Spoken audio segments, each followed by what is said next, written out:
Goals, what a great word. We hear it so often. So why do you need a goal? And a clear goal is because if you don't know where you're going, you may not like where you end up. So we've got to be clear, we've got to be focused, and we've got to have an outcome. That's what I had as a boxer, which is very, very clear. As a boxer, as an athlete, on my way to becoming world champion, there were goals along the way. There were fights that I had to win, and I moved my way up the rankings and then eventually challenged for the British title. I won that. So there was always a next natural, logical step to take. There was always a next goal. But then it's also having the goal beyond the goal. British title, Commonwealth title, European title, world title. There was kind of a natural order to flow through. So be aware of what you're looking to achieve, but really be clear and be focused on that future that you're living into, because if you're not clear, you're not going to get there. So I was so clear, but then I wasn't clear. When I retired from boxing, I didn't have a goal. Well, I kind of had loads of goals because I didn't have the goal beyond the goal. So when I got the goal, I didn't know, I was lost.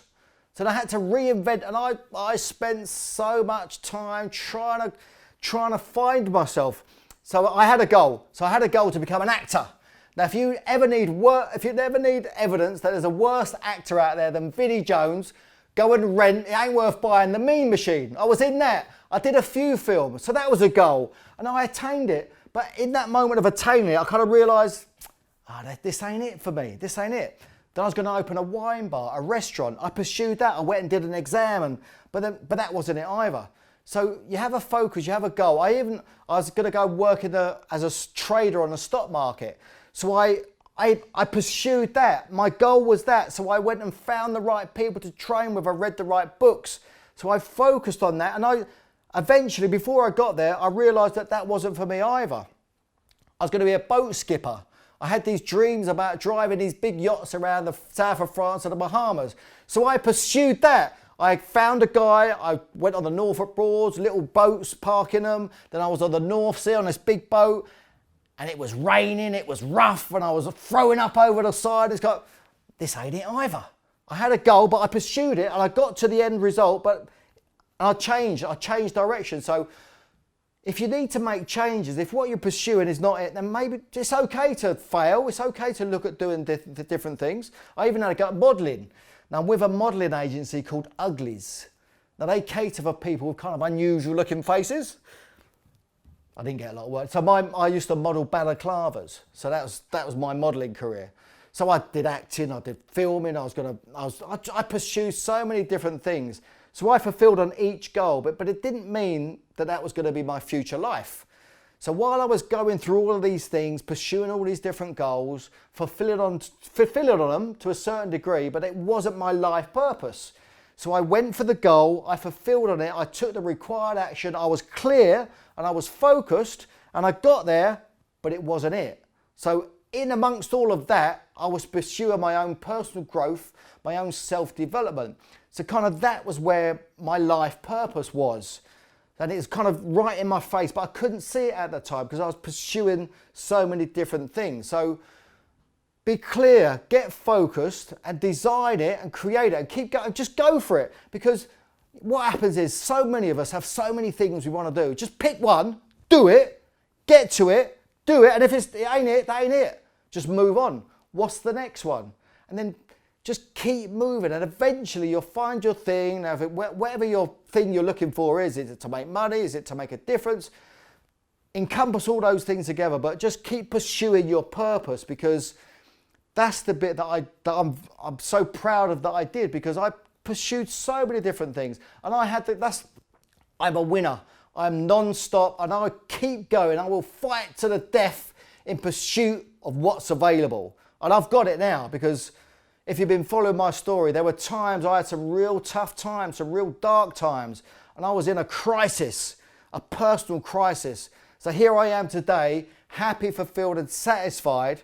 So I've come from there to be here. So it is possible, but I tried all these different things, but they weren't it. But they're okay. And what a great story, what a great experience I had. Trying all the film stars, unbelievable. It was an unbelievable experience. So again, I talk about failing your way to the top. Get out there, get amongst it. Don't give up, because Life's so short, just enjoy it, just love what you're doing and go full on 100% in pursuit of your goal. And then if that ain't the goal, that ain't your life goal, that's okay too. It's okay to pursue things which you don't end up doing forever. But just keep going, just keep having a look. And that was my life after boxing. Now I was really, really clear when I was boxing, that was it. There was nothing else. But outside of boxing, I kind of struggled until I got clear, but it took time. And it was kind of like a 10, 15 year journey. It wasn't an overnight thing. It took time for me to pursue all those things, for them to realise, you know, the stuff that I was doing just left me feeling it don't feel right. Have you ever felt like that? Just whatever you're doing, just don't feel right.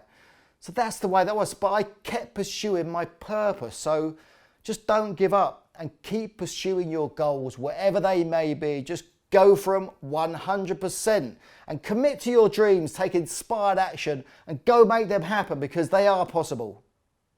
When you feel like giving up, now we all feel like giving up, don't we? But you got to stop, take a moment and reassess the situation and look where you're at. Now, for me, the little voice in my head, so I challenged for the World Championships 3 times and failed. I was top of the bill in Las Vegas, I failed. I came back from Vegas, I got myself back up into the world rankings by challenging and winning the European title. I defended the European title 3 times, then I got another shot at the world title. I failed again, but I had a dream, a vision to become a world champion. So I go back to the drawing board. I sit down with my team because without teamwork, the dream don't work. So when you feel like giving up, maybe you need to reach out to your team and get their view about where you're at. So I'd failed twice. So I got another shot at the world title. I lost again on a split decision. It could have went either way. So I'd failed again. Can you imagine what I felt like after 3 failed attempts? I really felt like giving up. I started to question, was it really possible? I've been the British, the Commonwealth, the European champion. So there was one title to elude me, the World Championships, and I'd failed 3 times. But my question to you is just be mindful because you don't know how close you are to success. Now we all feel like giving up. Life's tough, business is tough. Looking after our health and well-being, that's tough. We want to give up a lot of times, but it's about being consistent over time, doing the right amount of work. So my thing was about training, the right preparation. So I think you all know what you need to do, but it's just success could be so close. And it's about having the heart, the courage, the determination just to never give up. You got to keep fighting for what you want. And are you really clear about what it is that you want? Now for me, failing all the time, it's just a case of pulling yourself back up, dusting yourself off and just going again. But it takes huge courage. Just don't stop and fight for it. Self-doubt. Self-doubt is, well, the inner critic, that's a killer. So on my journey to become a world champion, a world boxing champion, I had lots of self-doubt because I won the British title, then I lost it, then I regained it, and then I worked my way up the world rankings. I got a shot at the world title in Las Vegas. I lost that one, self-doubt again. So I had to work my way back up the rankings again. I did that, I crawled back up the European rankings. I became the world champion. Self-doubt was gone. I defended it 3 times, so there was no self-doubt then. So I got another shot at the world title. I lost it. Self-doubt again. Now, that little voice in my head, was it really possible for me to become a world champion? So I failed twice. I've been the British, the Commonwealth, the European champion. So I went again and I got another shot at the world title. Now this one was a split decision. It could win anyway. I lost again. Self-doubt. Again, that self-doubt, the inner critic is a killer. And that's what my book is all about. The Man Up book is all about. I have a 3D success model.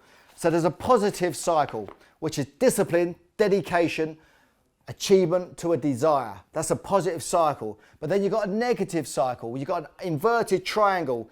You've got doubt, distraction, leading to disappointment. So self-doubt, the critic, leading to distraction. Because that's what happens. A lot of us, we doubt ourselves and then we may get distracted. So you've got to be careful what you choose to distract yourself, because you may end up disappointed. And that makes a difference between winning and losing.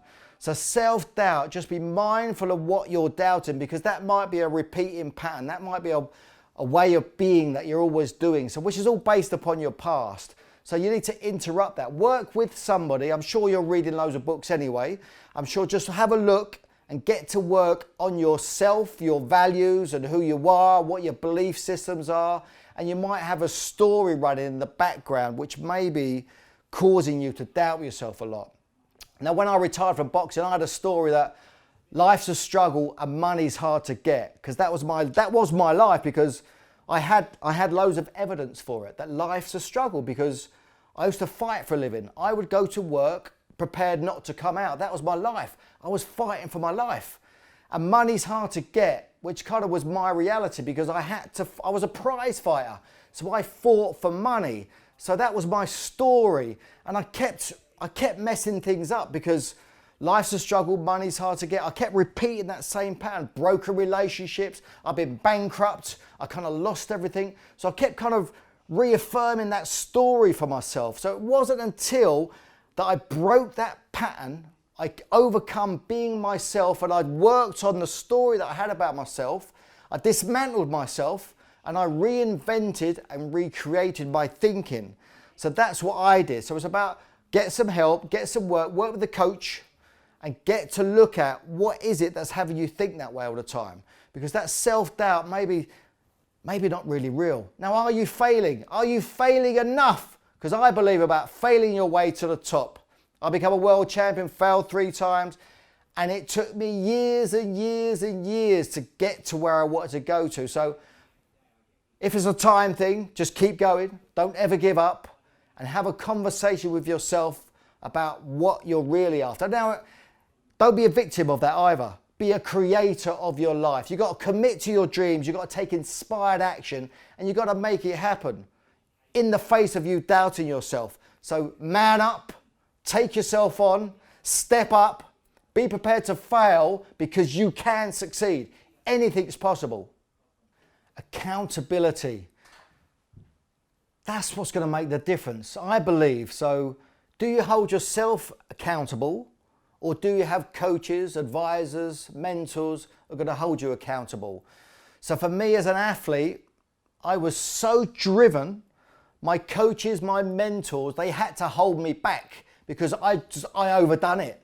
Because I was so hungry to succeed and become a world-class athlete. So accountability, do you need it? Some of us do, some of us don't. But you need guidance, you definitely need support. And I think accountability moves people forward. It can generate movement. It's because it's about getting momentum. Being accountable over time. You'll be surprised of how much you can achieve if you've got an accountability partner or you've got a coach. Because you're going to have to show up. You're going to have to get stuff done. Because if you commit to something, you're going to look stupid if you haven't done it. And you're going to come up with excuses. But the relationship between a coach, a mentor, an advisor is it's trust. So you've got to show up. You've got to man up. You've got to step up. And you've got to do what you say you're going to do, which is a matter of integrity, right? It's about accountability is integrity. Integrity for me means it's just about doing what you say you're going to do, when you say you're going to do it. Now, if you're out of integrity, it's about putting your integrity back in. If you can't do what you say you're going to do, just get in communication and be clear about what it is that you're doing or not doing. So accountability with integrity is going to have you get to where you want to go to so much more quicker.